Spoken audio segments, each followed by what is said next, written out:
ان شاء الله را جناب حماسي صاحب محترم په خلکو باندې ډیر ګران دي حماسي صاحب خو د دې علت راته ووایه چې خلک دې په ځان ګران کړي ځکه په خلکو ګران شوی که ته په خلکو څنګه ګران شوی دغه چې هېوادوال هم پوه شي. نو اصل کې داسې ده موږ تاسې په پښتو کې یوه مشهوره ده وایي د چا نظر به در باندې لګېدلی وي که نظر دې ودې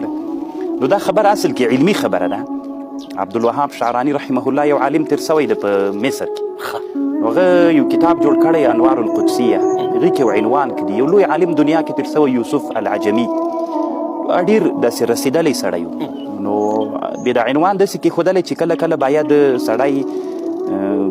د استاز یا د لوی عالم د نظر لاندې وي دا نفس دغه نظر لاندې دغه صحبت و ملګرتیا کې سړي ته ډېر کمالات حاصله کېږي. بیا لیکلي یو ورځ یوسف عجب خو دا حالت هر وخت نه وي د استاز کې د حالت هر وخت نه وي کله کله دا حالت راځي.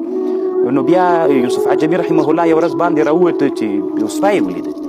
دا نظر یې داسې لرې لرې وکتل چې کوم شاګرد مې که راته ښکاره سي نو د دې ما نظر به په هغه ولګي هغه نه سو په سپي نظر ولګي چې دا سپی له دې نه لاړه بس ټول سپي ته راټول سو دا سپی داسې یو سپی وګرځېده چې د ټولو سپیانو مشر و بیخي داسې یو حالت سو چې خلک پرې باندې تقریبا داسې ګمراه سول خلکو به نظر کول دغه سپیانو ته یعنې په زرګونو سپیان سو